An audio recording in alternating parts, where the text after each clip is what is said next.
Good morning dear students. आज हम कक्षा 9 विषय हिंदी पाठ्य पुस्तक स्पर्श भाग 1 का पाठ संख्या 4। पाठ का शीर्षक है वैज्ञानिक चेतना के वाहक चंद्रशेखर वेंकटरमन। पाठ के लेखक है धीरंजन मालवीय। ताई धीरंजन मालवीय द्वारा लिखित भारत के महान पुरुष या महान वैज्ञानिक चंद्रशेखर वेंकटरमन के जीवन और योगदान पर आधारित इस पाठ को लिखा है कि हमारे महान वैज्ञानिक ने अपने बहुमूल्य जीवन को किस प्रकार से इस भारतवर्ष के लिए दिया, वो इस पाठ के माध्यम से जानने का प्रयास करते हैं। धीरंजन मालवीय ने वैज्ञानिक चंद्रशेखर वेंकटरमन की उपलब्धियों को भी इस पाठ के माध्यम से बताने का प्रयास किया है कि उस महान वैज्ञानिक ने किस प्रकार से उपलब्धियां हासिल की, उनका जीवन किस प्रकार से संघर्ष में रहा। आइए वे सारी बातें इस पाठ के माध्यम से जानने का परिचय करें। उसके साथ साथ चंद्रशेखर वेंकटरमन के जीवन परिचय को भी जानने का प्रयास करते हैं हम कि उनका जीवन किस प्रकार से रहा। जो मूलभूत बातें वो इस पाठ के माध्यम से मैं कुछ बातें आपके सामने पहले बताना चाहता हूँ, उसके बाद क्रमबद्ध तरीके से हम पूरे पाठ को जानने का प्रयास करते हैं। तो आइए, धीरंजन मालवीय ने इस पाठ में जो मुख्य बिंदु पर आधारित मैंने बनाने का प्रयास किया है कि किस प्रकार से वैज्ञानिक चंद्रशेखर वेंकटरमन ने अपने जीवन के अंतर्गत इस भारतीय वैज्ञानिकता को आगे बढ़ाने के लिए संघर्ष किया और उन्हें किस प्रकार से विश्व के बहुत बड़े वैज्ञानिक के रूप में पुरस्कार भी प्राप्त हुआ। वो सारी बातें हम जानने का प्रयास करते हैं। लेखक धीरंजन मालवीय कहते हैं कि वैज्ञानिक चेतना के वाहक रामन में नोबेल पुरस्कार विजेता प्रथम भारतीय वैज्ञानिक के संघर्ष में जीवन का चित्रण किया गया। यानी इस पर आप जो पाठ है जो पढ़ने जा रहे हैं वो पूरा का पूरा सीवी रमन के जीवन पर आधारित है। इन्हें नोबेल पुरस्कार भी मिला था, जो हम आगे चर्चा करेंगे। फिर उसके साथ साथ उन्होंने कहा है कि एक मेधावी छात्र से महान वैज्ञानिक तक की रमन की संघर्ष में जीवन की यात्रा और उसकी उपलब्धियों की जानकारी इस पाठ में बखूबी बताता है। यानी पूरा का पूरा पाठ हमें उससे संबंधित जानकारी बतलाता है। कहते हैं कि उन्हें 1930 के अंतर्गत विश्व का सबसे बड़ा पुरस्कार जो नोबेल पुरस्कार माना जाता है, वो नोबेल पुरस्कार 1930 के अंदर मिला। उसके साथ साथ उनकी जो सबसे बड़ी उपलब्धि थी उसको भी जानने का प्रयास करेंगे आगे पाठ करें कि उन्हें किस उपलब्धि के अंतर्गत 1930 के अंदर नोबेल पुरस्कार मिला। तो कहते हैं कि 1921 के अंतर्गत जो उन्होंने रामन प्रभाव नाम से एक नई खोज की, उस खोज के अंतर्गत उन्हें नोबेल पुरस्कार प्राप्त हुआ, जो हमारे पाठ की चर्चा के अंतर्गत है और हम देखेंगे। ये देखिए, इन्होंने रामन प्रभाव के अंतर्गत समुद्र के अंतर्गत नीले वर्णी यानी समुद्र के पानी के अंतर्गत नीला रंग क्यों पाया जाता है, वो उसके बारे में उन्होंने रिसर्च किया और उसकी खोज निकाली। कि देखिए, उन्हें समुद्री वर्णी के बारे में जानकारी प्राप्त करने का प्रयास। उसके साथ साथ यहाँ आगे और भी पढ़ेंगे इसको विस्तारित रूप से। फिर देखिए, उन्होंने पुरस्कार के रूप में बहुत सारे बड़े बड़े पुरस्कार मिले कि उन्होंने बहुत बड़ी उपलब्धि हासिल की, तो उन्हें पुरस्कार मिलने अति आवश्यक थे। कहते हैं कि उन्हें 1929 के अंदर सर की उपाधि यानी अंग्रेजों की उसमें अंग्रेजी हुकूमत थी भारत पर, क्योंकि 1947 से पहले का है, तो उन्हें सर की उपाधि मिली। फिर भारत देश जब स्वतंत्र हुआ 1947 के अंदर, उसके बाद भारतवर्ष के अंतर्गत 1954 के अंतर्गत उन्हें भारत रत्न से नवाजा गया। ये भारत का सबसे बड़ा पुरस्कार जो भारत रत्न है, उनका पुरस्कार उनको दिया गया। तो आइए, इन सारी बातों को ध्यान रखते हुए इस पाठ को जानकारी के रूप में हम जानने का प्रयास करते हैं। इस महान वैज्ञानिक की उपलब्धियां, उनके योगदान, उनके जीवन और हमारे लिए क्या उन्होंने बहुत कुछ उपलब्धियां हासिल की है, उनके बारे में इस पाठ के माध्यम से हम जानने का प्रयास करेंगे। रामन वैज्ञानिक चेतना और दृष्टिगत की साक्षात प्रतिमूर्ति है। ये सारी चर्चा इस पाठ के माध्यम से जानने का प्रयास करते हैं। तो आइए, सबसे पहले हम इस पाठ के माध्यम से जो पाठ का जो लेखक है धीरंजन मालवीय, उनका परिचय पढ़ते हुए पाठ के प्रवेश को जानने का प्रयास किए थे। क्योंकि धीरंजन मालवीय ने इस पाठ को क्यों लिखा, उसको जानना अति आवश्यक है। तो आइए हम इस पाठ की जानकारी जानने का प्रयास करते हैं। निरंजन मालवीय, जिनका जन्म 1952 में हुआ। आइए, निरंजन मालवीय का जन्म बिहार के नालंदा के डुबरावा में 9 मार्च 1952 में हुआ। वे एमएससी या सांख्यिकीय विषय से एमबीए और एलएलबी। आकाशवाणी और दूरदर्शन से जुड़े मालवीय अभी भी वैज्ञानिक जानकारी को लोगों तक पहुंचाने के काम में जुटे हुए हैं। आकाशवाणी और बीबीसी, जो लंदन में चलता है, में भी कार्य करने के दौरान मालवीय रेडियो विज्ञान पत्रिका और ज्ञान विज्ञान का संपादन और प्रशासन करते रहे। ये उनका मुख्य रूप से उपलब्धियां हैं और उनके द्वारा किए गए कार्य बताने का प्रयास किया है। मालवीय की भाषा सीधी, सरल और वैज्ञानिक शब्दावली के लिए हुए। यथावश्यक अन्य भाषाओं के शब्दों का प्रयोग भी वे करते हैं। मालवीय ने कई भारतीय वैज्ञानिकों की संक्षिप्त जीवनियाँ लिखी हैं, जो इनकी प्रमुख विश्वविख्यात भारतीय वैज्ञानिक पुस्तक में समाहित हैं। यानी भारतीय जो वैज्ञानिकों के द्वारा वैज्ञानिकों की एक जीवन परिचय की पुस्तक बनाई गई, तो उसमें उनका सारा एक संग्रह किया गया। आइए, ये था उनका परिचय।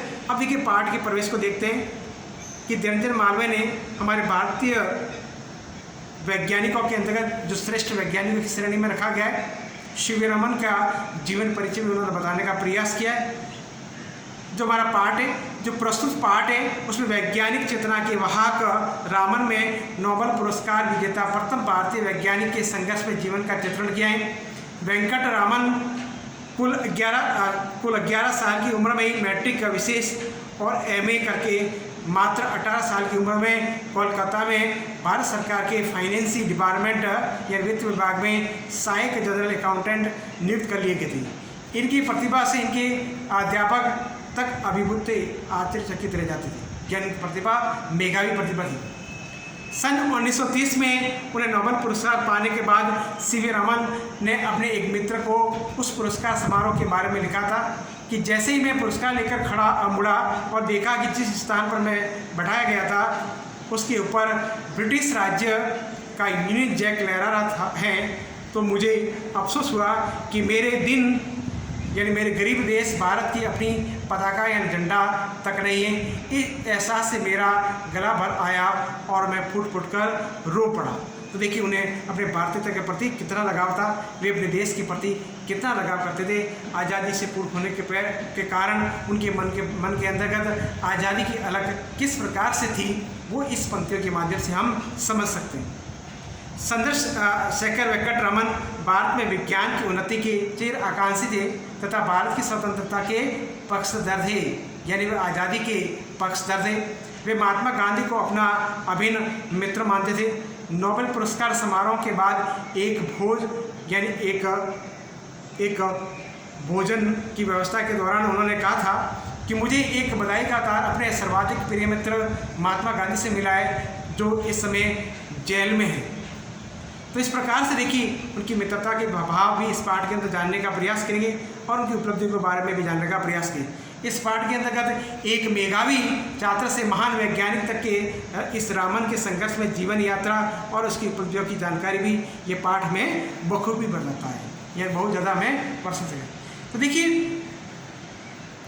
लेखक निरंजन मालवीय ने अनेक विषय वस्तु को बतलाते हुए चंद्रशेखर वेंकट रमन के बारे में बताने का प्रयास किया है।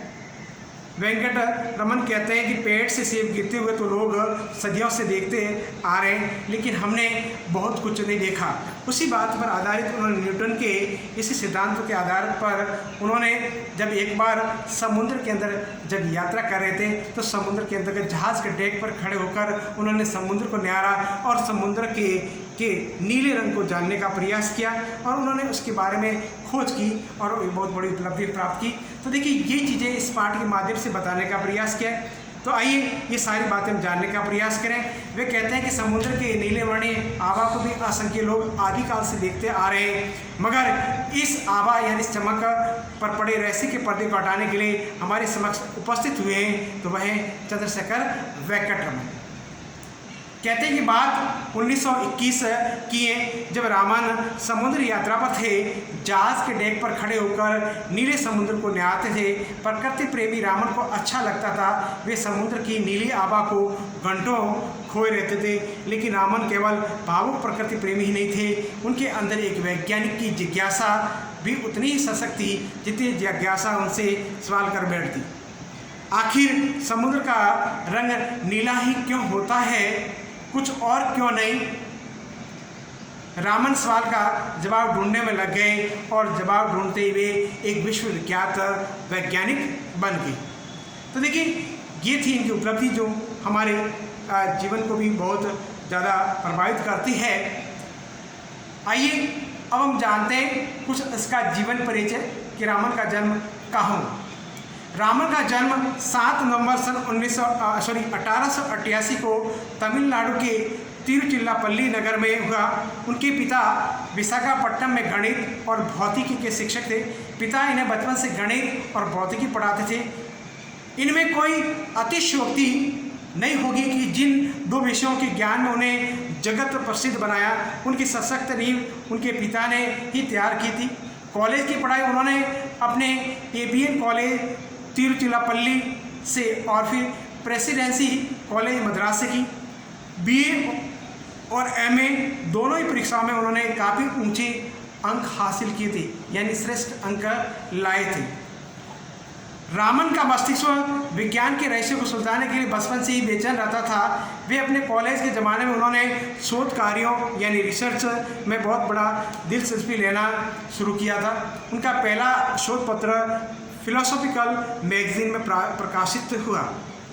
उनके साथ साथ जैसे जैसे बढ़ते गए, उन्होंने अपने वैज्ञानिक शोधता में भी अधिक रुचि दिखाई और उन्होंने अपनी उपलब्धियाँ हासिल की। कहते हैं उन्होंने अपनी भौतिकी के क्षेत्र में बहुत कुछ प्राप्त किया।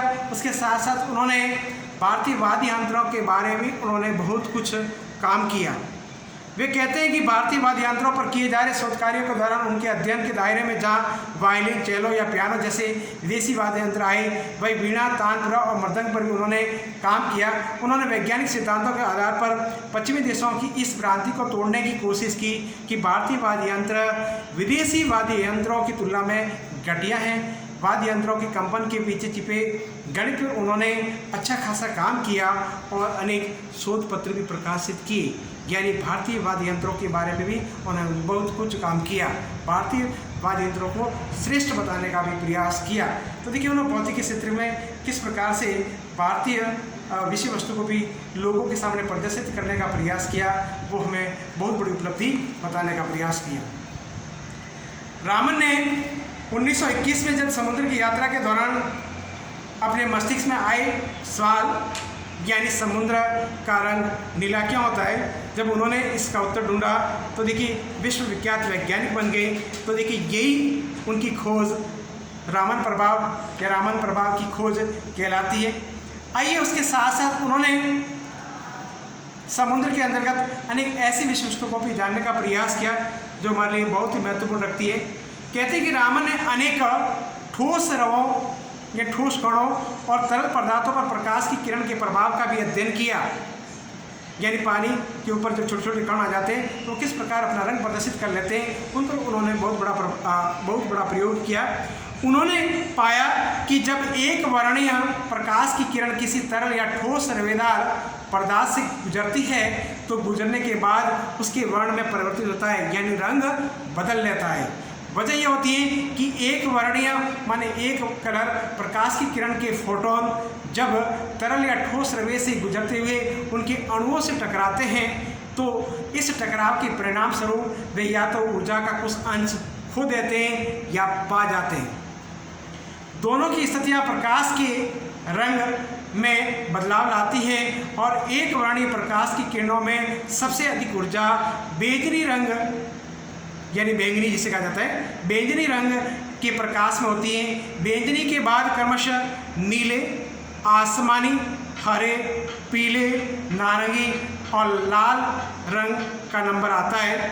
इस प्रकार लाल रंग प्रकाश की ऊर्जा सबसे कम होती है।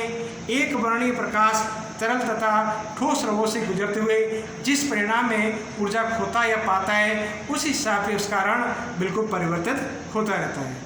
तो देखिए, रामन की खोज भौतिकी क्षेत्र में एक क्रांति के समान हमारे सामने हुई और इसका परिणाम भी ये हुआ कि प्रकाश की प्रकृति के बारे में आइंस्टाइन के विचारों का प्रायोगिक प्रमाण भी मिल गया। तो इस प्रकार से रामन ने अनेक छोटे छोटे अणुओं पर भी उन्होंने अनेक प्रकार के शोध किए, रिसर्च किए और उसके बारे में जानने का प्रयास किया। उसके साथ साथ रामन ने इन उपलब्धियों को प्राप्त करने के उपरांत पूरे विश्व जगत के अंतर्गत उन्हें अनेक प्रकार के पुरस्कार भी मिले। कहते हैं कि रामन प्रभाव की खोज से रामन ने विश्व के छोटी के वैज्ञानिक की पंक्ति मन उच्च वैज्ञानिक की श्रेणी में आंख हो गए।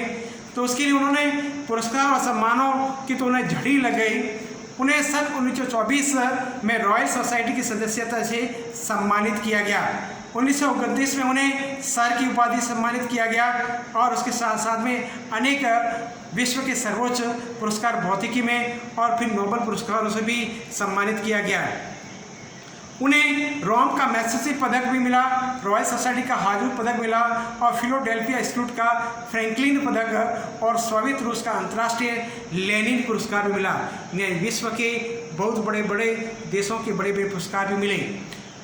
भारतवर्ष का सबसे बड़ा पुरस्कार भारत रत्न जो 1954 के अंतर्गत उन्हें मिला। तो इस प्रकार से उनके भारत में भी एक नया आत्मसम्मान और आत्मविश्वास दिया। उन्होंने विज्ञान के क्षेत्र में एक भारतीय वैज्ञानिक चेतना को जागृत किया जो हमारे आने वाली पीढ़ियों के अंतर्गत एक नई मिसाल को दे गए। और उन्होंने हमारे वैज्ञानिकों के अंतर्गत अनेक उपलब्धियों के बारे में या उन्होंने भारतीयत्व की श्रेष्ठता को बताने का भी पर्याप्त उदाहरण दिया।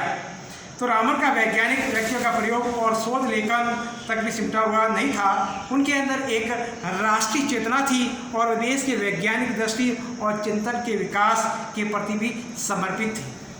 उन्हें अपनी शुरुआती दिन हमेशा की याद रहे जब उन्हें ढंग का प्रयोगशाला उपकरणों के अभाव में काफ़ी संघर्ष करना पड़ा था। इसलिए उन्होंने एक अत्यंत और उन्नत प्रयोगशाला और शोध संस्थान की स्थापना की जो बेंगलोर में स्थित हैं। उन्हीं के नाम पर अब रामन रिसर्च इंस्टीट्यूट के नाम से भी जानी जाती है। भौतिक शास्त्र के अनुसंधान को बढ़ावा देने के लिए उन्होंने इंडियन जर्नल ऑफ फिजिक्स नामक शोध पत्रिका प्रारंभ की। अपने जीवन काल में उन्होंने सैकड़ों शोध छात्रों का भी मार्गदर्शन किया, यानी अनेक जो वैज्ञानिकता के उपलब्धि हासिल करने के लिए जो रिसर्च कर रहे थे ऐसे छात्रों को भी उन्होंने अपना मार्गदर्शन देने का काम किया। कहते हैं कि जिस प्रकार एक दीपक से अन्य कई दीपक जल उठते हैं उसी प्रकार उनके शोध छात्रों ने आगे चलकर काफ़ी अच्छा काम किया। उन्हीं में कई छात्र बाद में उच्च पदों पर प्रतिष्ठित हुए। विज्ञान के प्रचार के लिए वे करंट साइंस नामक एक पत्रिका का भी संपादन करते रहे। रामन प्रभाव केवल प्रकाश की किरणों तक ही चिमटा नहीं था। उन्होंने अपने व्यक्तित्व के प्रकाश की किरणों ने से पूरे देश को आलोकित कर दिया और प्रभावित कर लिया। और अब उसके बाद उनका मृत्यु 21 नवंबर सन 1970 में या 82 वर्ष की आयु में उनका देहांत हो गया। लेकिन उनके देहांत होने के उपरांत भी हमें उन्होंने बहुत कुछ उपलब्धियां हासिल करके दी या उन्होंने बहुत कुछ हमें ज्ञान दिया और हमारे शोध करने वाले छात्रों को बहुत कुछ देने का प्रयास किया। उनके जीवन के एक मार्गदर्शक के रूप में काम करने का किया। इसलिए इनको वैज्ञानिक चेतना का एक साक्षात प्रतिमूर्ति के रूप में माना जाता है। कहते हैं उन्होंने हमेशा हमें यह संदेश दिया कि हमें अपने आसपास की घट रही विभिन्न प्राकृतिक घटनाओं को छानबीन एक वैज्ञानिक दृष्टि से करनी चाहिए। यानी आसपास की घटनाओं को हमें हर एक चीज़ को वैज्ञानिक दृष्टि से देखना चाहिए। तभी तो उन्होंने संगीत के सुरताल और प्रकाश की किरणों की आभा के अंदर से वैज्ञानिक सिद्धांत खोज निकाले। हमारे आसपास ऐसी न जाने कितनी भी चीज़ें बिखरी हुई पड़ी हैं जो अपने पात्र की तलाश है और जरूरत है रामन के जीवन से प्रेरणा लेने की और प्रकृति की शोध उस पर वैज्ञानिक रहस्य का एक भेदन यानी उसके अंतर्गत छेद करने का या उसको जान करने की जरूरत है। तो देखिए लेखक धीरंजन मालवीय ने वैज्ञानिक चंद्रशेखर वेंकट रमन के जीवन परिचय को बताने का प्रयास किया। ये हमारे भारतीय वैज्ञानिक थे जिन्होंने भारतवर्ष का विश्व के अंतर्गत नाम रोशन किया। उन्होंने किस प्रकार अपने जीवन की उपलब्धियां हासिल की, उन्होंने किस प्रकार एक संघर्ष प्राप्त किया, ये सारी की सारी इस पाठ की जानकारी के माध्यम से जानने का प्रयास किया। उसके साथ साथ धीरेन्द्र मालवीय ने हमें भी इस वैज्ञानिक के कार्यों के माध्यम से बताने का प्रयास किया है कि हमें भी इस वैज्ञानिक की तरह आसपास की जो घटना रहती है या घटने वाली है या क्या हो रहा है, तो इस प्रकार के विचार और मंथन के द्वारा हमें भी इस प्रकार की घटनाओं पर खोज करना चाहिए, जिससे आपको भी इस प्रकार की कोई न कोई उपलब्धि हासिल हो सकती है। तो देखिए पूरा का पूरा पाठ हमारे वैज्ञानिक नोबेल पुरस्कार प्राप्त चंद्रशेखर वेंकटरमन के जीवन पर आधारित था, जिसको हमने पढ़ने और जानने का प्रयास किया। उसके अलावा हमारी पाठ्य पुस्तक है, उसमें एक पाठ बड़ा विस्तारित रूप से, तो आप भी इसको पाठ्य पुस्तक से भी पढ़ने का प्रयास करें। यदि उसके अंतर्गत कोई किसी प्रकार की संदेहों, शंकाओं या कुछ प्रकार के शब्दों या ऐसी बातें आपको यदि समझ में नहीं आए उससे रिलेटेड, तो आप मुझे टेक्स्ट मैसेज के माध्यम से या व्हाट्सएप ग्रुप के माध्यम से आप भेज सकते हैं, जिससे आपके उत्तर वापस दे सकता हूँ। और जो मोटी मोटी बातें थी इस पाठ से रिलेटेड, जो इस वैज्ञानिक से रिलेटेड थी, जो मैंने आपको सारी की सारी इस क्लास के माध्यम से बताने का प्रयास किया। धन्यवाद, थैंक यू।